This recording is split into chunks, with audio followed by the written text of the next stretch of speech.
Peter Racy here, ANZAC Day Precinct podcast, and we are going to hear a very passionate speech by Peter Collins to launch this particular podcast, which is the very first in the series.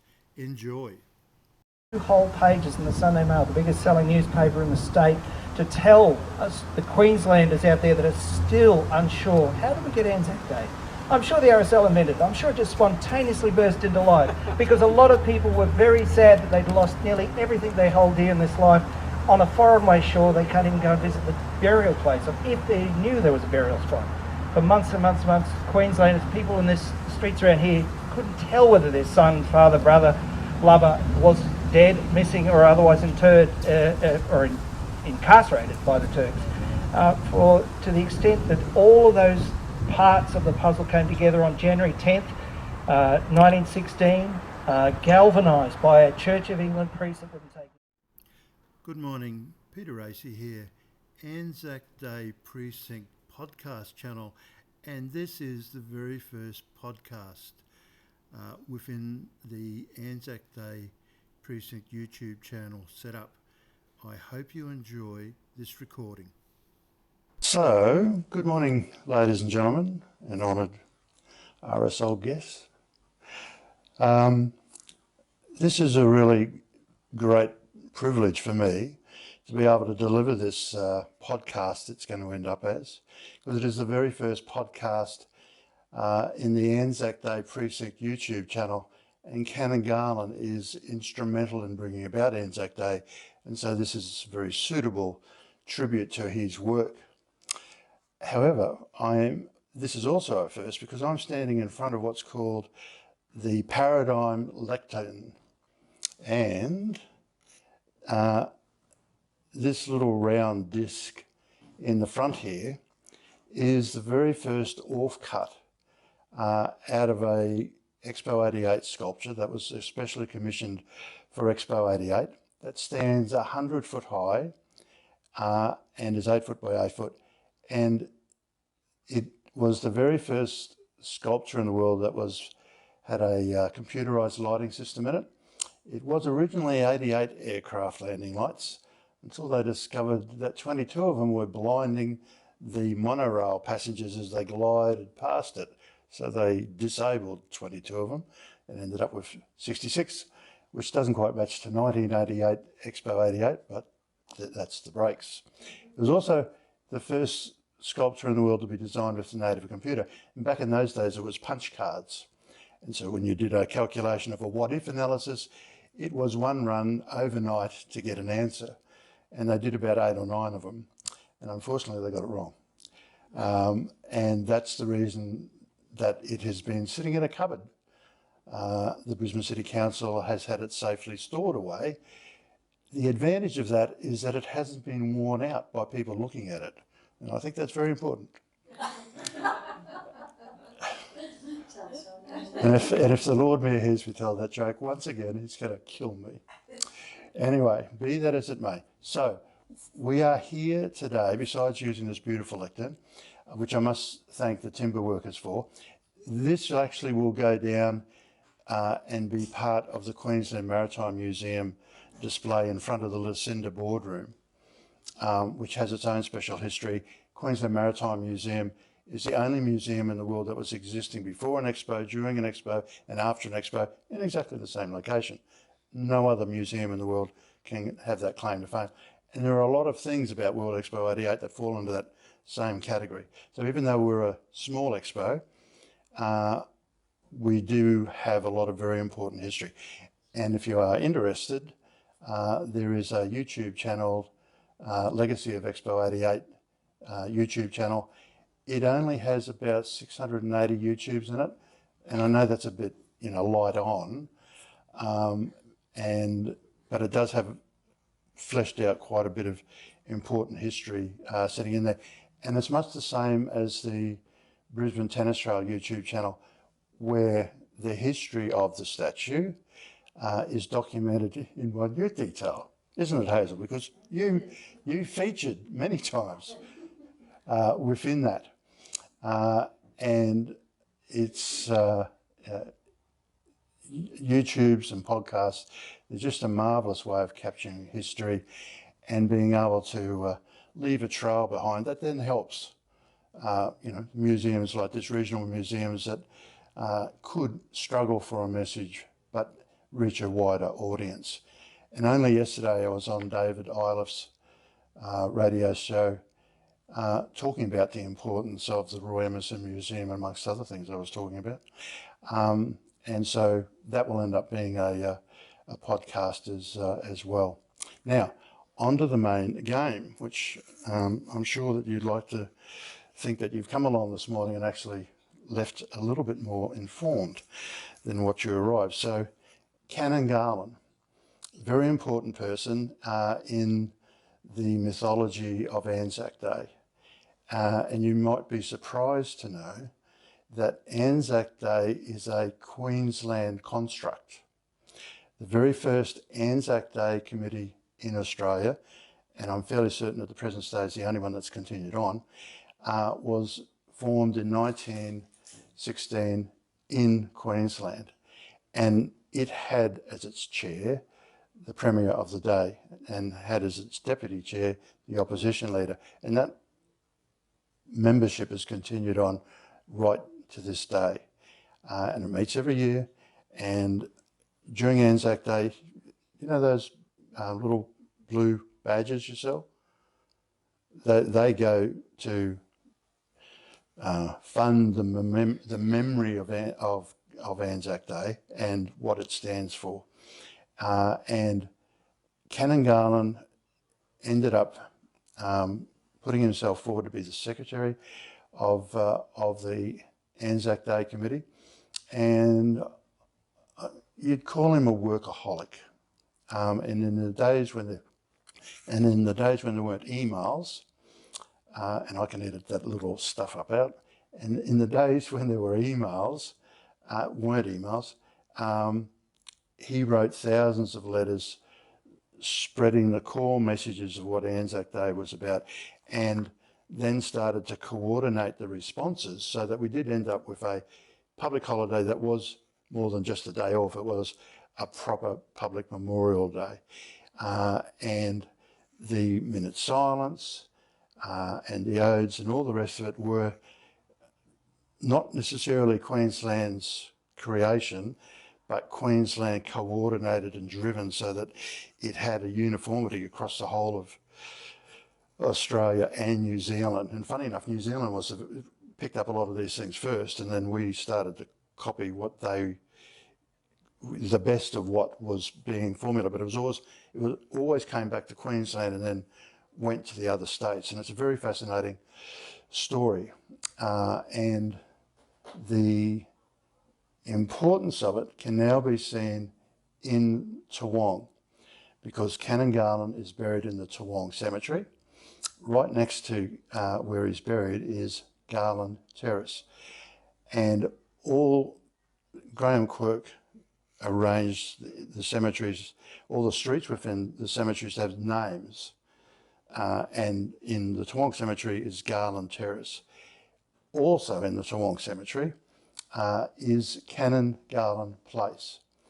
And it's of importance because the very first national memorial to the formulation of ANZAC Day was unveiled in 1924, so 100 years next year, in the Toowong Cemetery. And if you are a little bit familiar with the traditions of ANZAC memorials, the cross of sacrifice, stone of remembrance is fairly omnipresent in the cemeteries in Europe.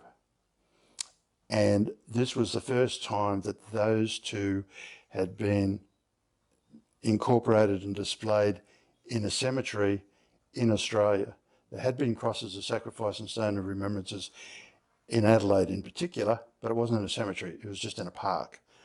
Not that that is meant to denigrate their placement of it, but it's more significant when it is in a cemetery. It was most significant because it was unveiled by the governor, and it had all sorts of important attributes of the day that made it very significant. And so that is just the start, though, in Toowong of the memorial of Canon Garland, because then there is the Canon Garland Bridge, which is an overpass over the freeway, and it goes from the Botanical Gardens side to the Toowong side where ANZAC Park is. And that ANZAC Park, believe it or not, is the very first that was named in Australia, New Zealand, and therefore the world. And you may ask yourself, how did that come about?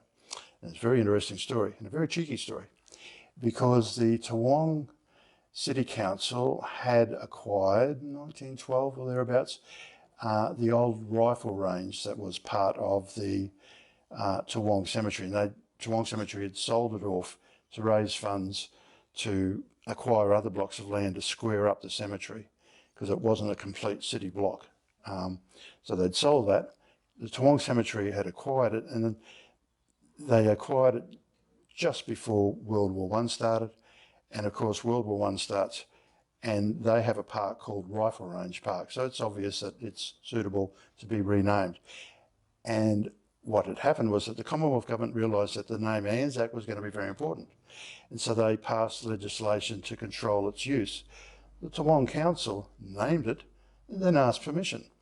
Every other local council and state government instrumentality throughout Australia asked permission and then named things. And that wasn't quite the way that the Toowong Council did it. So it is the very first ANZAC Park in the world. However, coming back to the Canon Garland narrative, there is a tree that's planted in Canon Garland right at the top of the hill in tribute to Canon Garland's memory. And it was planted on the 80th anniversary. In fact, it was planted on the day before the 80th anniversary.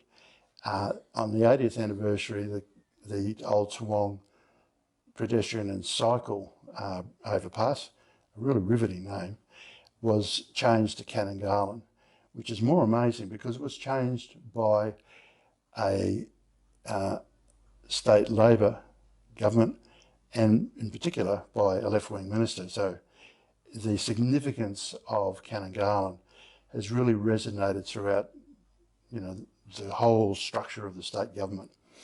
And the last little piece of the jigsaw is that the current Brisbane City Council is developing in ANZAC Park a national memorial to defence chaplains, because chaplaincy now is more than just a religious institution within the Defence Forces. It's very much a welfare function, and it'll be the very first national memorial to defence chaplains in Australia. And within that little area between the Toowong Cemetery, the Brisbane Botanical Gardens and ANZAC Square, there is going to be 3 national memorials. And I'm not quite sure whether any of you here have heard of the National Australia Remembers Freedom Wall. Anyone here ever heard of it? One, yes, I thought you might. It was the preeminent memorial to the 50th anniversary of the ending of the war in the Pacific. And it's an amazing memorial. It's got 15,600 brass plaques, all about this big. It has within it, though, in sort of echoing the unknown soldier, about 20-odd thousand burnt crosses that were planted in the King George Square in 1995 by the war widows, and they're only tiny little crosses, and they were incinerated and they've been entombed within the wall. So it's very significant. Then you have the National Defence Chaplains Memorial, and as I originally said, there's another national memorial in form of Canon Garland Place. So it's very unusual in Brisbane and in Queensland to have 3 national memorials within walking distance of each other. And it's almost as if someone had planned it. And but they've all come about separately with Conshaka being responsible for the Australian Remembrance Freedom Wall, Canon Garland in particular being responsible for the Canon Garland Place, and then a fellow called Peter Collins responsible for the National Defence Chaplains Grove. It's going to be a grove.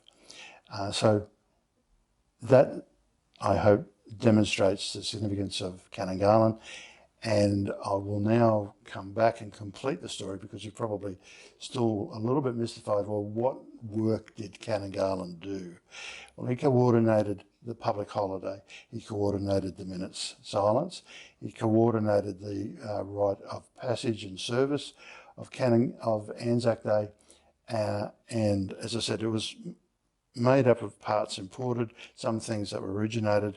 And the ANZAC Day Committee used to meet on ANZAC Day in the afternoon, and this is a meeting of 2,000 to 3,000 ex-servicemen, and they used to meet in the old exhibition building, which then became the Queensland Museum building, which now is the Youth Orchestra building.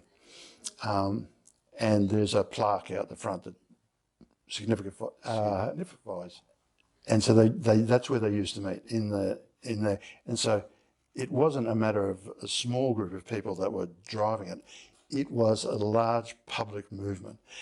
And the other important significance of the National Memorial, and I think I'm doing rather well, because my son says I send people to sleep during these talks, and I don't see anyone sleeping here yet, and I'm really impressed. Anyway, besides that joke at my own expense, the other important element of the National Memorial Crosses Sacrifice Stone of Remembrance was that it put in place and proved the funding model that was then used to fund ANZAC Square. And ANZAC Square itself has a really interesting history in Queensland, and it was proposed right at that very first meeting in 1916 that we need a national memorial space, and it should be, that didn't didn't identify the exact spot, but they wanted it to be around Central Station, because that's where it was easy to get to. And they had no idea of having a dawn service at that point, because dawn services didn't really come into being until the 1930s. And it is the only little part of the ANZAC Day ritual that, Canon Garland and the committee really can't claim. It started up partly, if you read the history, in Martin Place, or alternatively over in Albany. But it certainly grew, it gathered momentum very quickly, and then all the rituals that were situated around ANZAC Day all coalesced to be in ANZAC Day. And I think the modern media has really driven the growth of the remembrance of ANZAC Day, because, I remember in the late 70s and early 80s, it almost died out completely. I mean, you'd go along to the marches and you'd see, 2,000 odd people marching down the street. You'd see one person standing on the footpath watching them. It was really quite shameful. However, the modern media and, the dawn service, I just think, has sparked something special. Anyway, coming back to the story of ANZAC Square. So it was conceptualised right from the very early part of it, and what they were really missing was, well, okay, we've got this vision, how are we going to fund it? And that's where Canon Garland used the sale of the badges to be the fundraising methodology. Didn't raise all the funds, but it certainly raised a substantial amount of the funds. And only last year was ANZAC Square finally completed, believe it or not. It's taken all that time, but it now has a complete set of sculptures, and the last one was a sculpture to Indigenous warriors, and it's quite a sculpture. It is quite a phenomenal piece, and it has now completed. So what will happen from now on is that it will be refurbished and repaired, but it won't be enhanced with additional sculptures or other things because it is a complete product now. And the size of ANZAC Square, that whole city block, was at one point part of the vision, and it shrunk down, it grew and it shrunk down as they tried to balance the fundraising requirements and the memorial requirements. And it got momentum after it was originally opened through the importation of the Boer War statue, which wasn't there originally, wasn't part of the original vision. So it's continued to grow almost year by year over the last 90 odd years, because it was open 1936, I think, from memory. And it's just a wonderful part of Brisbane's heritage, but more importantly than it's also a wonderful part of our tourism product, especially the World War II galleries as they've now been completed, and they are under the careful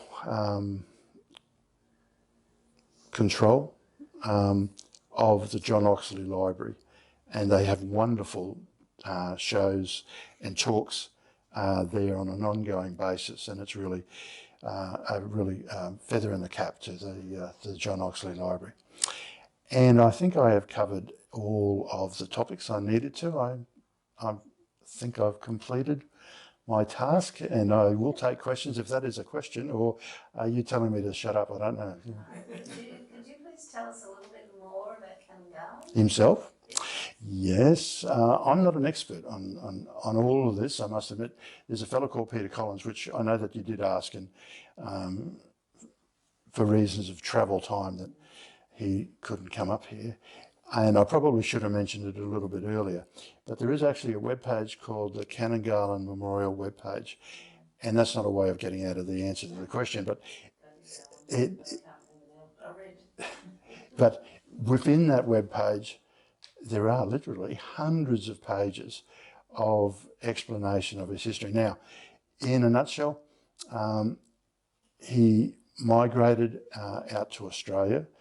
He didn't start out his life as a priest, but he picked up the passion, and he was a real driven individual who wanted to leave a legacy behind of his work, and very adept at communication in the written form. And there are some very interesting stories in relation to his involvement in World War I. And one of those is that in the later part of the war, after they had left Gallipoli, he went over to be a pastor in the Synod. And somehow or other, he managed to open up the crypt for the Greek Orthodox Church, which had been denied access under the Turks for 400 years. And he arranged for, even though they were sort of close by, but they didn't have ready access. So all of a sudden they found themselves with ready access to where the crypt of Jesus Christ was, where he was buried. And it was a significant milestone in the development of the religious institutions of the Greek Orthodox Church. And as a thank you to him, they gave him a tiny little cross, but in it had 4 splinters of the one true cross, because the one true cross was meant to be in the crypt. And as a thank you to him, they gave him this little cross, and it has a little spring back part of it, and the back of the cross springs open, and in it they put the 4 splinters as a thank you. And when you think about it, back in the 1920s when that occurred, and that's incredibly a moving gesture of thanks to his work when he was there. Now, he comes back to Australia and he helps effectively rescue quite a large number, around 30 or 40, Russian Orthodox Church people that had been pelted with bricks and whatever else in a riot on the Victoria Bridge. And they in turn decided, well, we'll thank you by taking this tiny Greek Orthodox church and we'll place it into 8 ounces of gold cross, ornated, very ornately, with emeralds and other things. And so they did that, and it ended up being worn by him as a pectoral cross and his services on a week-to-week basis. And he also had a set of vestments which were extraordinarily ornate. So this is a person who is very proud of his achievements and wants to celebrate and be comfortable in his achievements. And when he passed away, those vestments went into the custodialship of the Queensland Museum. And very much like Paradigm, they stored it away in a cupboard. Only 2020, I think, no, 2018, because it went on display when the relatives of Canon Garland were in Queensland, and they visited ANZAC Gallery, and that's where the Miniso is now displayed, and it's got other narratives of a Queensland nature in that gallery as you walk around. Some of it not related to ANZACs at all, and some of them you think what they're trying to do. But anyway, they had the vestments displayed, and for a short period of time they actually had the pectoral cross as well displayed. It was actually offered to the Queensland Museum, and they said, yes, we'll take it, but we won't treat it as a religious artefact, we'll treat it as a piece of gold. And of course the family weren't overly impressed by that, so they didn't follow through on the gift. And I have been struggling ever since to have it properly placed within a Queensland Museum institution. I've not managed to do that yet, but the work that I do tends to have some failure and some success. And I'm proud to look out there and I can see one successful thing, thanks to Hazel's hard work. So did that help, Nolene? Yes, thank you. Yes, I just added a little bit of meat. Yeah, sorry about that. No, that's all right. I'm very fascinating. Oh, he is, but as I said, the best place to find out is not only there are in the YouTube channel there are some very interesting interviews. I went over to Hexham and interviewed the relatives within the Hexham Cathedral, which is an amazing building. And you think if you go to the St John's Cathedral here, well, I'll tell you. Going into a cathedral that is 1,000 years old, that is twice as big, has 20,000 times the amount of history, because it's built on the foundations of churches that go back past 1,000 years, and where they were demolished and rebuilt, and whatever. And it was a fascinating experience. So you can find a lot of the history in those YouTubes. So I'm glad I've answered that and clarified that for you. Any? What religion do you actually practice? Well, I think he would be High Anglican. And do you know why he came out to Australia? Yes, and as I said, I'm not the expert. Peter Collins would be able to answer that in dot point form and take 20 pages to answer that. He was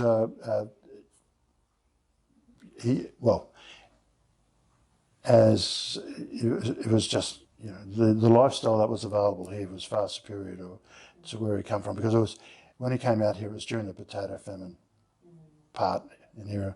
So yes, I think it was just straight out better lifestyle.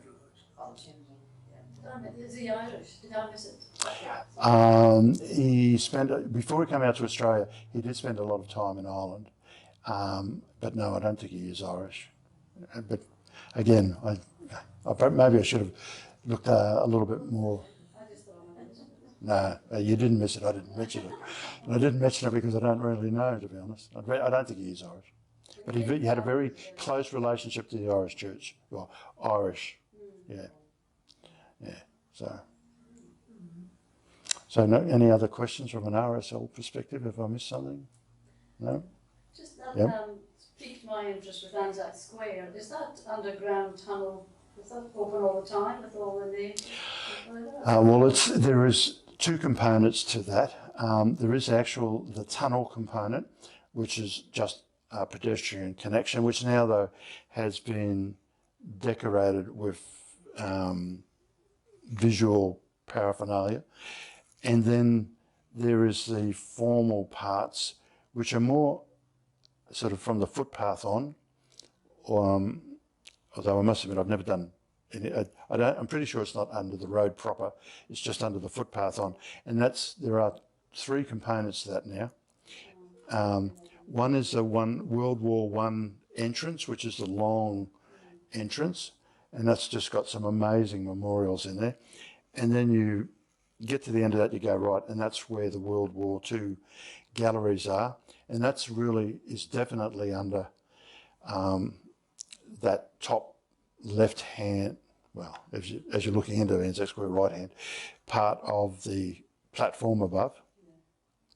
And they have a lot of digital presentations, desks twice the size of that, and they're all touchscreen motivated or activated. And they also have a mosaic in there that they only open up to the public. It sits there, but it's behind a cloth screen to give it protection. It's Venetian glass, and that is an amazing and it's that wall size. It's really quite amazing, but it's only open around January, Christmas time. I'm assuming because it's a way of activating the crowds to go in and look at it.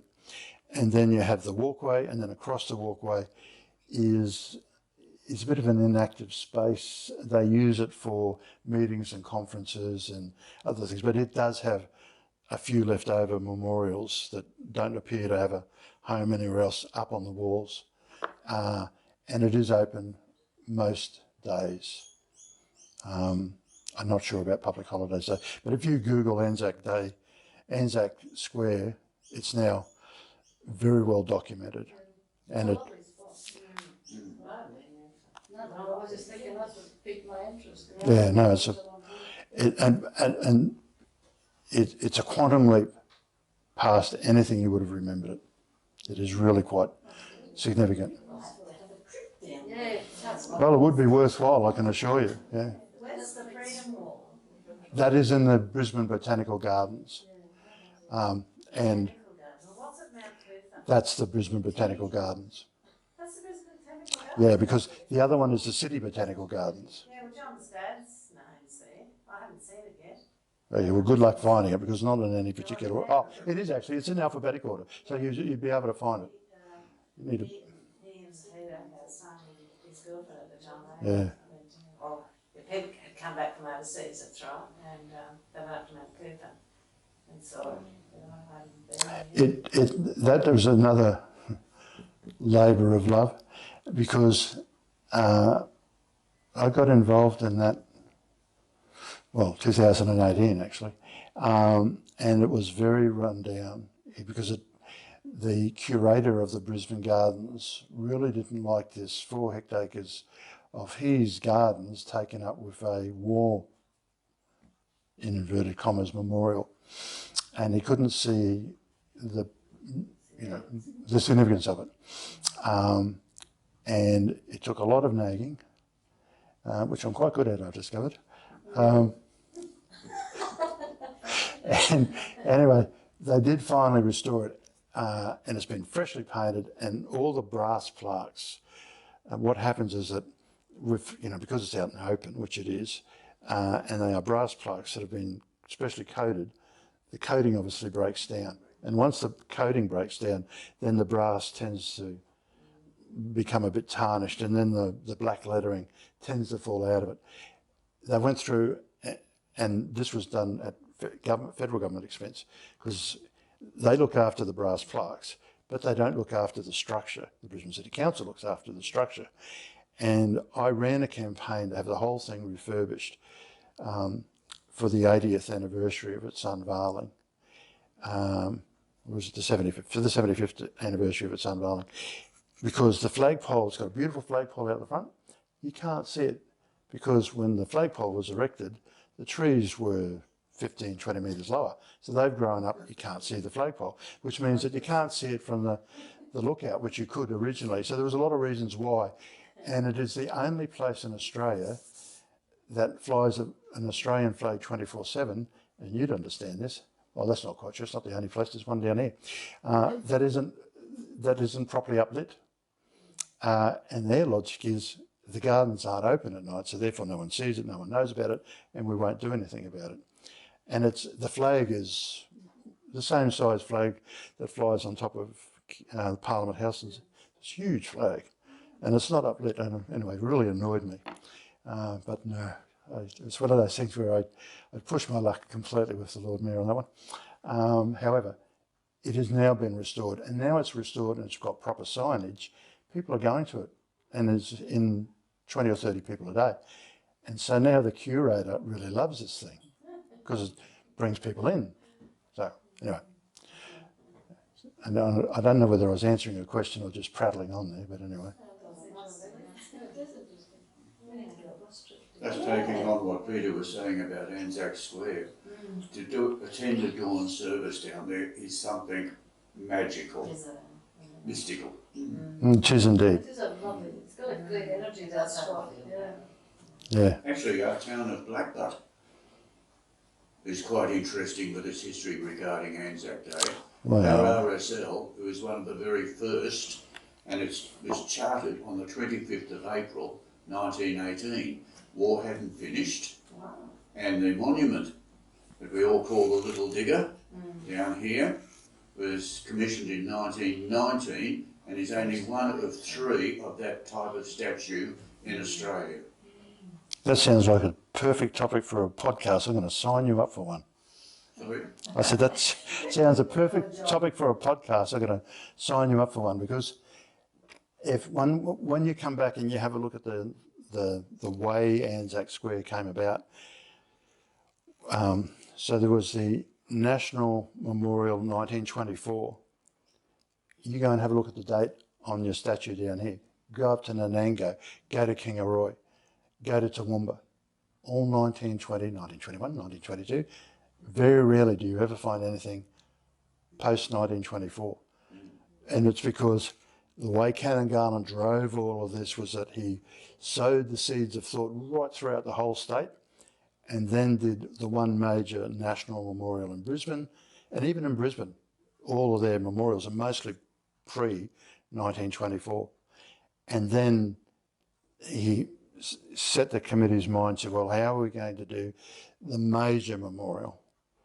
And it's, as I said, very, very methodical, very switched on, smart individual that was driving all of this. It didn't happen by happen chance.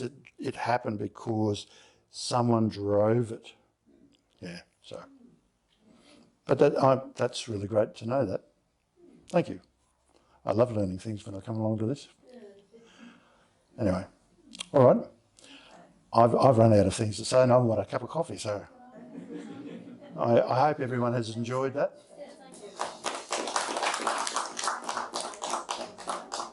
And as I said, it will end up being a podcast.